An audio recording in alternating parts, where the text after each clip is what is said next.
Assalamualaikum warahmatullahi wabarakatuh. Kami dari kelompok 8 yang beranggotakan saya Elme Putri, yang kedua yaitu Ika Arifatul Nantiah, dan yang terakhir yaitu Zainal Arifin. Kami di sini akan menjelaskan tentang hasil laporan penelitian kami yang berjudul Analisis Praktek Marketing Syariah terhadap Usaha Mikro di Kabupaten Tulungagung dengan studi kasus di Warung Salman. Warung Salman berdiri sejak bulan Februari tahun 2022 yang mengusung konsep klasik modern serta didesain sebagai tempat nongkrong, buat nugas, serta buat meeting yang sangat affordable se-Kabupaten Tulungagung, yang mana bertempat di Jalan Raya Pelosok Kandang, Gang Famili, Pelosok Kandang, Kecamatan Kedungwaru, Kabupaten Tulungagung. Awal mula berdirinya Warung Salman ini karena adanya usaha gabungan dari usaha keluarga yang menyangkut struktur organisasi perusahaan dari keluarga pemilik Warung Salman. Konsep yang diusung dari Warung Salman berupa cafe and eatery yang dibikin sesederhana mungkin agar pasar yang dituju tertarik untuk mengunjungi usaha ini, serta pasar yang dituju oleh Warung Salman sendiri yaitu mayoritas mahasiswa kampus UIN 1 Tulungagung. Konsep yang diusung oleh Warung Salman yaitu terinspirasi dari kantin yang ada di ITB dengan nama Salman, serta di sana diterapkannya konsep yang masih jarang dilakukan di daerah Tulungagung, khususnya buat kantin dan warung, yaitu berupa konsep self service. Dan dengan itu Warung Salman terinspirasi lalu mengadopsi konsep yang ada di kantin ITB tersebut, dan terciptalah Warung Salman ini. Struktur dari Warung Salman sendiri yaitu general manager, yaitu pemilik utamanya yaitu Bapak Tony Edi Iswanto, dan yang bagian manajer marketing yaitu Mas Dimas Iswanto, anak dari Bapak Tony Edi Iswanto, dan chef makanan rumahan yaitu Ibu Mas Likah. Manajer shift yaitu ada Mbak Puspa dan Safa, dan karyawan terakhir dan bagian karyawan yaitu Mas Wildan, Syahrul, dan Indra.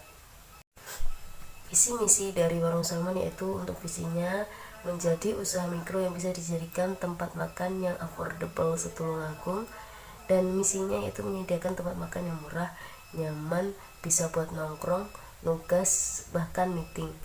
Yang kedua yaitu misinya memiliki produk yang affordable tapi tetap berkualitas di lidah masyarakat Tulungagung dan sekitarnya. Kemudian tujuan berdirinya usaha Warung Salman yaitu untuk menjadi tempat makan yang affordable setulungagung serta untuk memperoleh laba dan keuntungan. Di samping itu bertujuan untuk memenuhi kebutuhan keluarga yang terus meningkat seiring perkembangan zaman. Selanjutnya, strategi pemasaran. Strategi pemasaran adalah logika pemasaran yang digunakan oleh perusahaan dengan harapan agar unit bisnis dapat mencapai tujuan perusahaan. Setiap bisnis harus mensegmentasi total pasarnya, memilih segmen terbaik, dan menyusun strategi untuk menghasilkan keuntungan dengan melayani segmen yang dipilih supaya lebih baik daripada pesaingnya. Berdasarkan hasil observasi yang kelompok kami lakukan, terdapat dua proses, yaitu yang pertama, segmentasi pemasaran. Segmentasi pasar merupakan pengelompokan konsumen dalam berbagai macam cara tergantung pada faktor demografis, faktor geografis, faktor perilaku, dan faktor psikografis. Segmentasi pasar pada Warung Salman ini sebenarnya adalah mahasiswa dan kaum menengah ke bawah, karena menggunakan konsep warung kopi yang sederhana. Sementara itu, ditinjau dari faktor geografis, Warung Salman ini fokus penjualannya hanya untuk masyarakat daerah Tulungagung. Kemudian yang kedua, market targeting. Market targeting adalah mengevaluasi setiap daya tarik segmen dan memilih salah satu atau lebih segmen yang akan dimasuki. Target utama dalam Warung Salman ini yaitu mahasiswa, karena letak tempatnya yang memang sudah disesuaikan dekat dengan kampus, dan akan tetapi tidak menutup kemungkinan untuk masyarakat umum lainnya yang datang ke warung ini karena harga menu yang disediakan juga cukup terjangkau. Yang berikutnya adalah analisis bauran pemasaran atau marketing mix dengan kerangka teori marketing syariah. Bauran pemasaran atau marketing mix merupakan seperangkat variabel pemasaran yang dapat dikendalikan dan dipadukan dalam suatu usaha untuk menghasilkan tanggapan yang diinginkan dalam pasar sasaran. Dalam hal ini, Warung Salman menerapkan 4 unsur dalam bauran pemasaran, yaitu produk. Produk merupakan suatu hasil yang paling penting dalam suatu usaha dan produk merupakan kunci dari pemikat pelanggan. Semakin barang tersebut baik, maka semakin banyak pula minat pembeli. Kualitas produk adalah salah satu sarana positioning utama pemasar. Produk yang ditawarkan pada Warung Salman meliputi healthy juice, herbal drink, Indonesia food, dan snack. Dalam memproduksi bermacam-macam makanan dan minuman, Warung Salman memakai bahan makanan dengan kualitas yang bagus dan fresh. Dan juga makanan-makanan yang disajikan cepat saji dengan model prasmanan. Jadi pembeli bisa memilih serta mengambil sesuai porsi yang diinginkan. Yang berikutnya, harga. Secara umum, harga adalah sejumlah uang yang akan dibayarkan oleh pelanggan atau konsumen untuk mendapatkan suatu produk maupun jasa dari perusahaan. Dalam penentuan harga yang dilakukan oleh Warung Salman, tergantung pada jenis bahan, makanan, dan minuman yang digunakan. Namun harga yang ditentukan sangat terjangkau, baik untuk kalangan mahasiswa maupun untuk warga kalangan menengah ke bawah. Yang berikutnya, promosi. Promosi adalah kegiatan-kegiatan yang menginformasikan keunggulan produk yang membujuk konsumen untuk membelinya.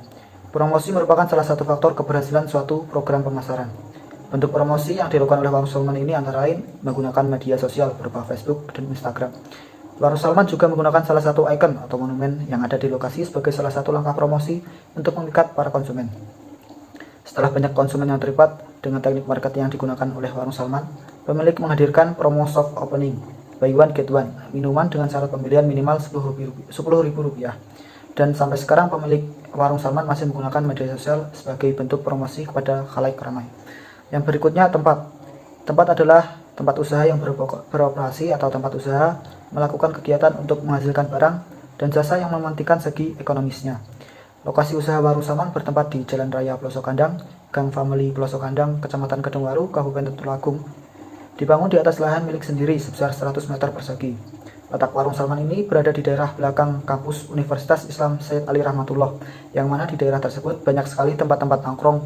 Meskipun begitu, tempat Warung Salman masih strategis dan mudah dijangkau bagi mahasiswa sekitar kampus. Yang berikutnya yaitu kendala dan cara mengatasi. Yang pertama, kendala. Dalam perjalanannya merintis bisnis, tentu Warung Salman berjalan tidak mulus begitu saja. Pasti ada kendala yang muncul, seperti bisnis lainnya. Warung Salman juga mempunyai hambatan-hambatan yang pernah dialami, antara lain cara mendapatkan pengunjung tepat saat waktu libur kampus, karena bisa dibilang mayoritas pengunjung adalah mahasiswa. Yang kedua adalah kurangnya sumber daya manusia atau tim yang terlepas dari operasional Warung Salman untuk melaksanakan digital marketing yang terfokus. Yang berikutnya, cara mengatasi. Dalam suatu usaha pasti tercipta kendala-kendala yang muncul, tetapi di balik kendala itu pasti tercipta suatu jalan keluar untuk mengatasi kendala tersebut, seperti halnya pada Warung Salman. Antara lain yaitu yang pertama, membuat promo berupa diskon pembelian minimum, contoh buy one get one saat menjelang libur kampus agar memikat daya tarik pengunjung. Yang kedua, membuka lowongan pekerjaan yang lebih mementingkan pada objek job desk digital marketing agar lebih fokus pada pembuatan konsep branding, promosi, serta meningkatkan distribusi produk. Sekian presentasi dari kelompok kami. Apabila ada kurang dan salah, kami minta maaf yang sebesar-besarnya. Assalamualaikum warahmatullahi wabarakatuh.